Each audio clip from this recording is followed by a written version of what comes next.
I know from personal experience it can be tough to transition from a student nurse to a professional nurse.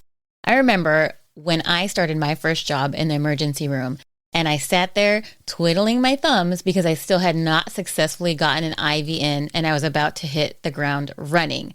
Little did I know that there was such a thing as nurse residencies. And that's why I'm excited to tell you about HCA Healthcare's nurse residency program. This program supports newly graduating nursing students at the early stages of their careers. HCA Healthcare's year-long nurse residency program helps first-year nurses transition from the classroom to working in the field with confidence. Plus, nursing residents get access to a range of opportunities to learn from specialists in various areas, such as ER, critical care ICU, and surgical services. And there's a variety of other great benefits. Learn more today at careers.hcahealthcare.com/residency. Again, that's careers.hcahealthcare.com/residency. HCA Healthcare is an equal opportunity employer. Welcome to the Nurse Leader Network podcast with your host, Kris Racinos. Wherever you're going on your nurse leader journey, we're here to help you get there. Welcome, everybody, to the Nurse Leader Network podcast. I've got a question for you today. Are you a leader that everyone loves? Should you be a leader that everyone loves? Do you want to be a leader that everyone loves? Well, today's guest is going to take us on a journey of how we become the easy to follow leader, how we become the leader that people want to follow without burning ourselves and our staff out. Are you ready? Do you have your seatbelt on? All right, let's get this episode started. Today's guest is Kris Mailepors, who's the founder of Bushido Leadership. He is also the author of The Easy to Follow Leader. Welcome to the show. Thank you so much. I've been enjoying your work wholeheartedly, and it's such an honor to be able to contribute to what you're doing. Awesome. Now, Kris is not a nurse. However, he has worked with nursing leaders in huge capacities. Kris, tell us about your journey. How'd you begin working with nurses? Yeah, it's funny with the work that I do with nurses, I'm asked that all the time. You know, are you a nurse or what's your specialty? And while I'm not a nurse, I was raised by them.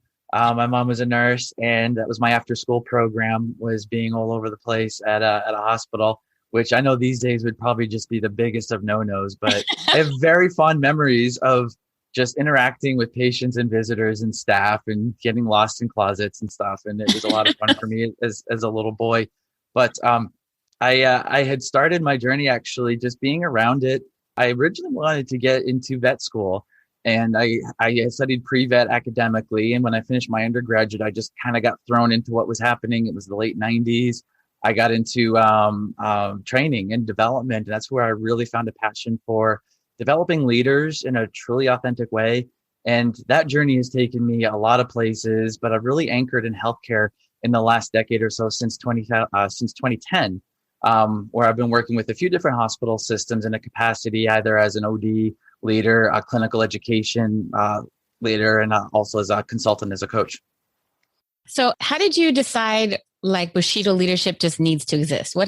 How did you get to that point where you're like, okay, this needs to exist? And tell us about the organization. Yeah, absolutely.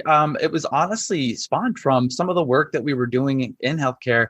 I'm a bit of a learning junkie. I've always tried to stay very current in what I'm doing because things change so quickly. And for me, it was trying to figure out some of these things that we're doing that were very effective around new leaders, onboarding, handling burnout, helping leaders get in touch with their authenticity, some of those basics that go beyond, day-to-day management and quality scores, and really engaging staff and creating an environment where people want to stay and grow.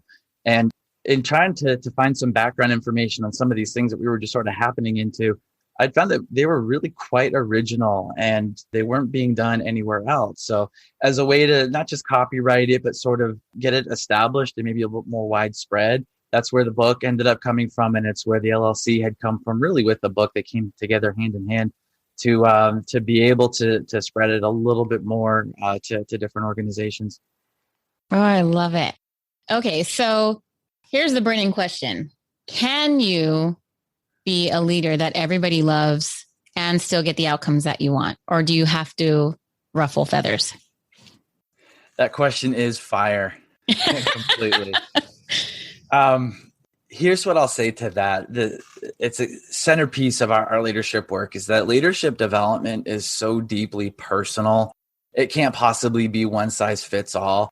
There is a leader type out there that will absolutely flourish in that sort of centerpiece of the culture. I think is something close to what you're describing, is somebody who's universally loved and supported, sought after as a trusted advisor.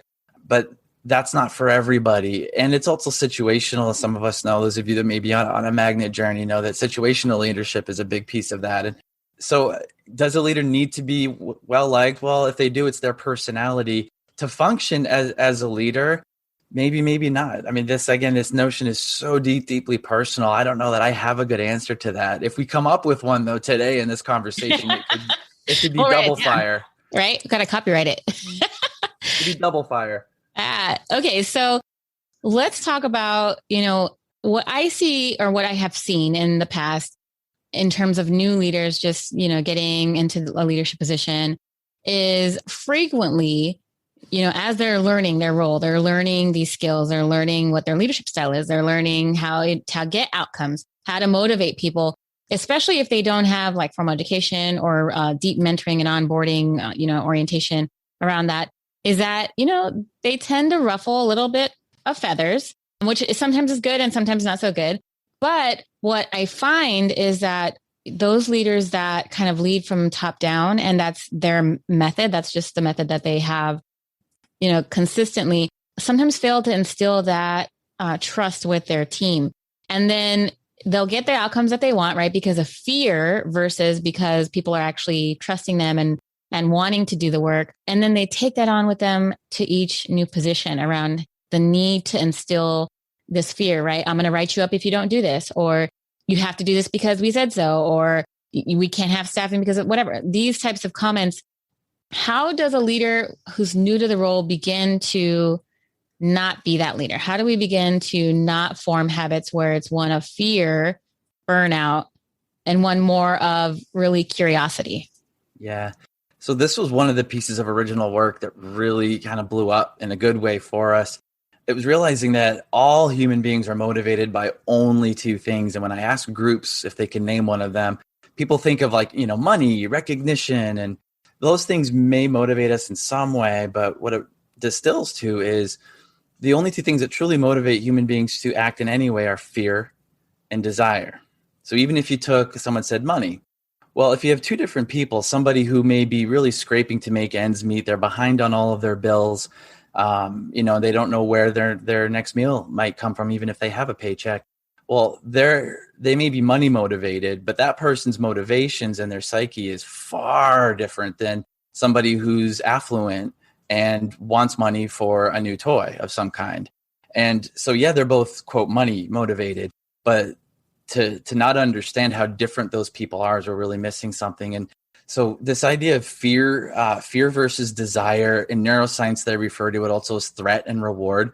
We don't realize this, but our brains are constantly scanning our environment for threat and reward. And this is, this harkens back to, you could say, our cave person days. It may be evolutionary, that you're constantly searching for threat and reward for survival, but also, for your next meal. And if you doubt this, if you're driving down the street sometime, you always notice that idiot on the corner, flipping the arrow in circles, or doing a dance, about some accounting firm on that corner. You see that. And, used car lots, they have these streamers and flags. It's not because it makes the cars any faster. It's because, marketers know that we're drawn to movement, we're drawn to attention, and our attention goes there. And there's good reasons for that. It's because our brain's constantly scanning our environment. So what we also know, and this is recently, just in the last decade or so, neuroscience, not my research, but there's good research that's discovered that we actually respond the same way to social fear and social threat as we do physical threat. So the same sort of sensations that you have if you're walking alone at night and suddenly you hear footsteps behind you, you'll have a whole cascade of emotions and hormones that will course through your veins. Well, you also have a very similar neurological reaction to being left out of a meeting or being treated unfairly at work or being interrupted. And so I wanted to sort of throw that out there as just foundational for this fear versus desire. So leaders, whether they pay attention to it or not, are constantly creating an either or. In that sense, is they're creating an environment of fear or desire, as you put it. Fear versus like curiosity, I think, is a much better way to describe that. So a lot of organizations, they sort of live under this umbrella of threat, where everything that they do, there seems to be an or else, like you had better do this because blankety blank. And some of that is very natural because, let's face it, healthcare can be a very consequential environment. It can be life or death. There's a lot of consequences to making mistakes. So part of that is already built in and it's natural. But unfortunately, new leaders, just from growing up in that environment, they tend to make it so much worse by being by creating consequences, and you'd better do this, or because I said so. And as you said, that sort of top down is one of the big drivers for the burnout that we see in healthcare. And but I believe, the nursing shortage is much less. We've got plenty of schools and plenty of recruits coming out each year. Our big problem is honestly keeping people and creating that environment where people actually love what they do, and they can sustain that for several years, and they want to stay and grow in that environment because of what's happening around them. What are some of the things that you see in the work that you're doing that leaders can do to help retain their people, right? We are always concerned about staffing. I know for myself, anytime we had somebody give a resignation at several organizations I worked for, they had to actually leave their post before I could even post another job. Meaning I knew for a fact for 3 months, I'm not going to have somebody there. Right. And this is massive scale thinking, some of these organizations, there was, over thousands of nurses. So we're having this turnover and this constant churn. We want to keep our people. We want them to be happy. What are some differences that you see in how these new leaders can begin to decrease the burnout and retain their staff?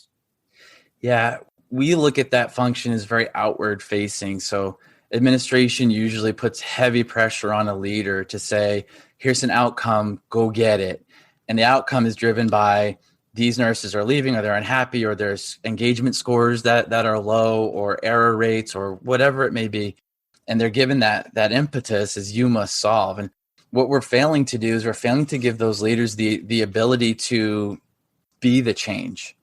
Meaning we're failing to really give them the support to they themselves want to stay and to not experience burnout, and to be able to experience the compassion of being in healthcare and that vibrance of healing that should be a very positive environment. We're not giving leaders permission to necessarily do that. And the first thing that we do, our program, we do like a 3 shifts thing. It's a play on words, of course, for day, evening, night shift, just because I worked with a lot of hospitals that work with a company called Studer, and some of them have pillars already in the hospital, and there's a little bit of an aversion to the word pillars sometimes. They're like, enough with the pillars, I can't take anymore. Yeah. So we're doing 3 shifts. I don't care what you call it though. But these shifts are really sort of, the first 2 are very introspective, dealing with the concepts of growth mindset and how we treat things like simple tasks like recognition, and how we make shifts in our head from, are we constantly trying to demonstrate our value and demonstrate our skills versus are we constantly trying to develop them? And there's small shifts, and Carol Dweck does outstanding work on this, and her stuff is widely available on YouTube and Google. But it's helping leaders sort of live in the different worlds of distress versus eustress. And those are the 2 different stresses that exist. And distress obviously is the negative stress that we have from the daily trauma of the kind of work that we're around every day, and the stress and difficulties from it. Eustress, if you think of it in terms of, that's what an athlete experiences, where they still have all the pressure, but they're able to channel some of this pressure into performance and into learning and into growth. And while the athlete, because after all, they are playing a game and it's rarely life and death, the analogy isn't perfectly clean to healthcare. It's still a very basic psychological split that people can take in how they handle these difficult situations. And I would say this sort of inside first, leadership being an inside job, that's really the major step that I take with leaders that pays dividends, that once they become a little bit more comfortable with the self-healing and self-care, and they've got a good rhythm of their own of their own work, they lead by example at that point, and people can see and you smell it on your leader practically. Like you can just see that they're less burnt out and less stressed, and they're handling their situation better. And that does more to attract people and keep people than, nighttime ice cream rounds or the coffee cart. Yeah. As valuable and as wonderful as those things are, never take them away if you're listening out there. These are the things that truly retain people. So it sounds like, the first step of becoming an authentic leader really is taking care of yourself in terms of retaining folks.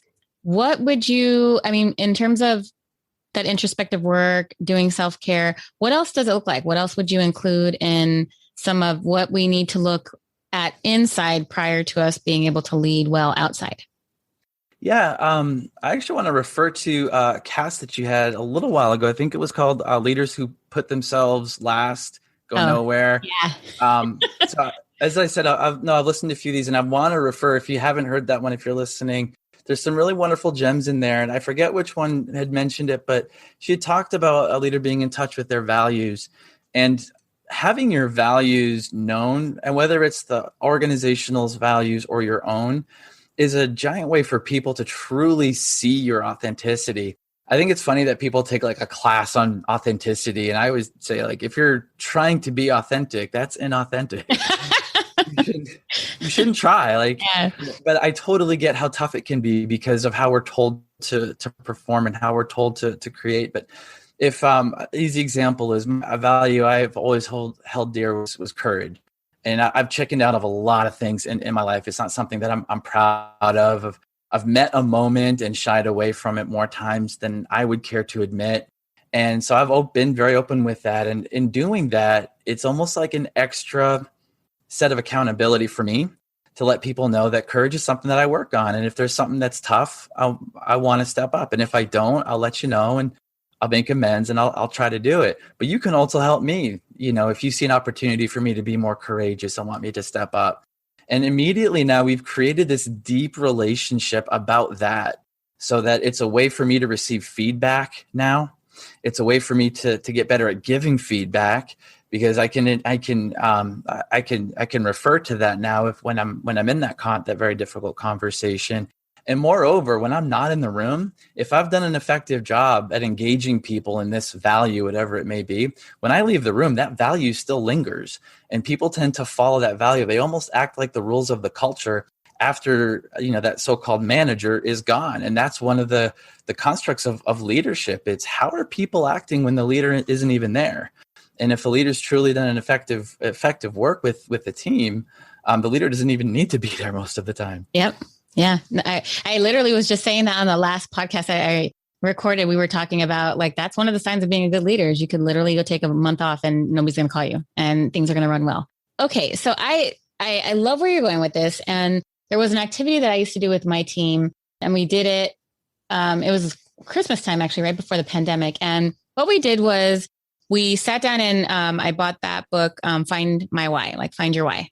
Have you, I'm assuming you, okay. Yeah. So find your why. And there's a section there for how to do it with a team. So you're supposed to find your own why first, and then you can sit down with your team and define what is your team's why. And what I did was I had us sit down and come up with what our why was, and then compare it to my organization's mission and values. And there was a little bit of discrepancies. And there was a lot of similarities, tons of similarities, but from my team's perspective, there was differences. And those needed to be addressed because they were the elephant in the room that had we not addressed them, we wouldn't have been able to achieve mission and vision.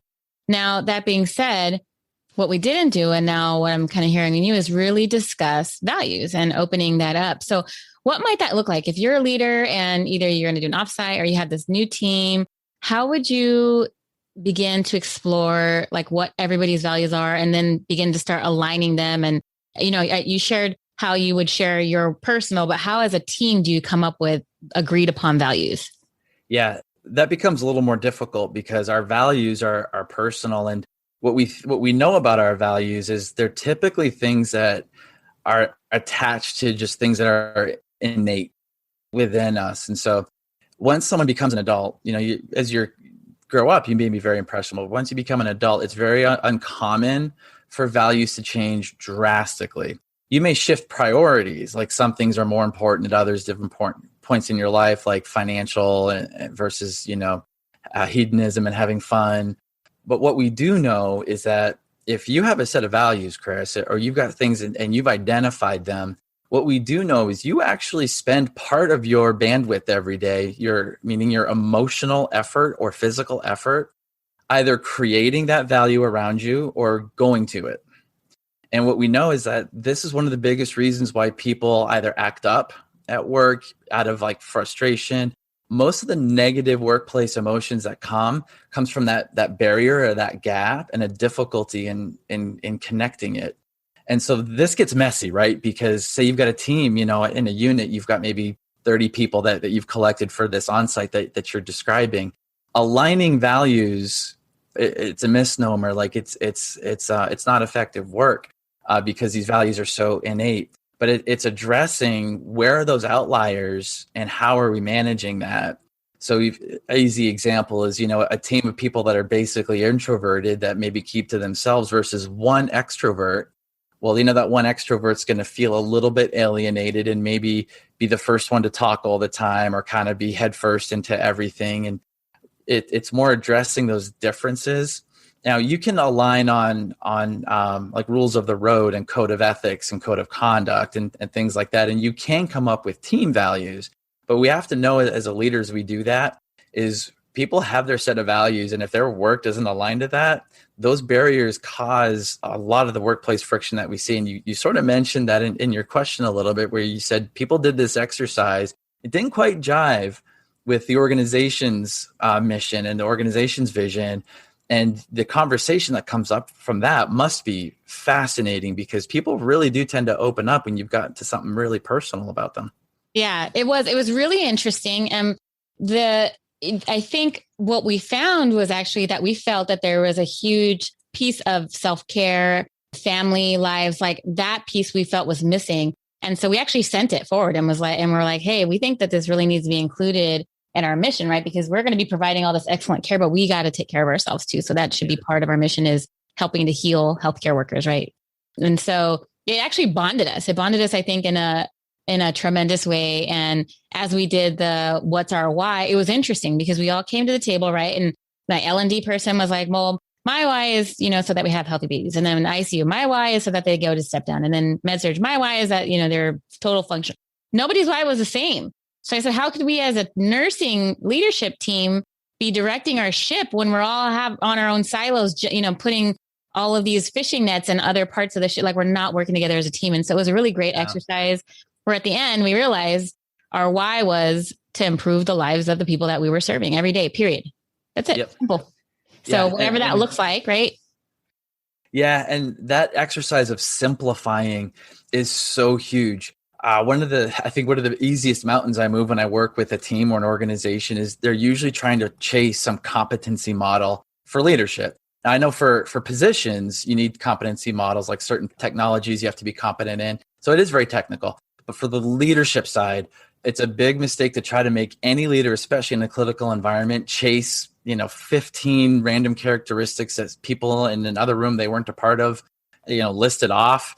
The reality is they don't chase any of them and they don't remember any of them. And if you quiz them at any given point in time, they might be able to rattle off 2 or 3 of them. And what they're probably rattling off are their own values and just hoping that they align. Instead, especially with a team of leaders, so on the more macro level, say like at a hospital, is, get rid of that competency model. What are the 2 or 3 things that, man, if all of your clinical leaders got really good at that over the course of this year, be it, say, empathy, for instance, or perspective taking. So meaning like looping in others before making decisions or some little thing. If everyone in our organization got really good at just those maybe 2 things, it would really move mountains for us. And that process of simplifying is really underutilized in an organization. People in OD, and learning love to use words like robust and sophisticated when it comes to their system, but it just ends up being bloody baffling for the actual leaders, where the rubber hits the road, the people doing the work. And so how do we simplify that? And I think you described just a really great way that happens. Yeah. I didn't realize that that was the case that we needed to simplify. And so I was in this executive planning meeting and we were talking like this high level, like we want to make it easy for our patients and we want it to be affordable and we want this and that, blah, blah. And so then we started writing out our goals. Like, what's our vision? In 5 years from now, what do we want? And we were writing out these like lofty goals. And then like this soul in the room who was thinking everything that we were not saying said, this is nice. This is dandy. This is great. And guess what? My people on the front line are going to know what to do with it. They're not even going to understand it. They're not going to know how to implement it. This is like zero actionality for them. They're going to look at this and say, whatever, it's just some mumbo on the wall. Like, it doesn't matter to me. And we realized like, oh, we got a problem. Houston, we have a problem. Like, we are creating these lofty, targeted goals, and it means zilch to the people who are actually doing the work. Like, it does not mean anything to them. And, that's a problem when you're strategic planning without the people that are going to be doing the work every day. So it's important to bring them in on that journey early on, not after the fact. Like, oh, well, this is our plan. What do you think of it? No, they've got to be there at the table right away. So, I mean, we just talked about some different leadership myths around like simplifying. In your book, you have a whole section on some leadership myths.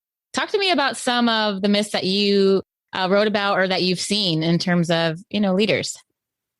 Yeah, I'll confess something to you and your audience here. Most of these myths are things that they come from mistakes I've made in my career and places where I've royally screwed up or alienated people or been run out of town or whatever. Run out of town. Where, not literally, but and it's things that we actually, when I take a step back, we really do hang our hat on. And I think I'll mention one at least that I think COVID has really made it obvious to us. And for me, that was this notion of classroom training for the leader being the primary tool for leadership development. Now, I think it's great, and I don't want to betray my own work and my own industry. So I want to be clear and not be taken wrong that classroom training has a place. But I think an easy example of this is conflict resolution, for instance. Like almost everyone in the clinical arena has taken a conflict resolution class. And I joke with people after that, if they say, yes, they've taken it, I say, great. So now you live your life conflict free, don't you? And they laugh at that because it's a joke to think that. I say, well, tell me how that class changed how you work with conflict. And nobody really has a good answer to that. And one of the reasons is you may sit in this class by yourself or even with a small group of people, and you're learning some new tools. And imagine you're learning something just different, like it's Mandarin or something. And then you bring Mandarin back to your team and you start speaking Mandarin because in your head, it's like, this is great. It's what an elegant, beautiful language. But then people just look at you like, what? And so we learn these tools of conflict, but we bring them into an environment where nobody else has learned them. And we try them once or twice. And like really any learning we get in the classroom environment, we take 1 or 2 steps back into the riptide of our day, of our routine and our workplace, and we're pulled back out to sea. And that stuff is so far in our rearview mirror. What organizations hope is that if we give people enough of that training over the course of months and years, enough of it kind of stuck to them that there's the residue of those classes. Yeah, and it residue is a good way to put that. And I saw that as extremely wasteful. And what we try to do instead is simple things like the mindset work that we do, and we give leaders a new lens with which way they can see situations, and it automatically heightens their empathy. They're automatically equipped to engage in a tough situation differently. And it's a bit counterintuitive because especially in the clinical world, like we really view education as just like a blunt force instrument that here's an instructor, here's information, cram it in, and it's your responsibility to have it all now. So after this hour, anything I taught you, my hands are washed and you better have it on. And right, we apply that. Well, yeah. And while that may be useful for some of the technical skills, like maybe you only want to teach blood draw a certain number of times and you should be able to do it at that point. We're really playing with fire when we're trying to teach leaders really important skills, but we contain it to the classroom and we don't give leaders an opportunity to really engage in, the more modern models of learning where they can get some social interaction around the learning, some emotional engagement, which is like all of our memories are attached to emotions. It's how that works. But we don't put that in the classroom at all. That is brilliant.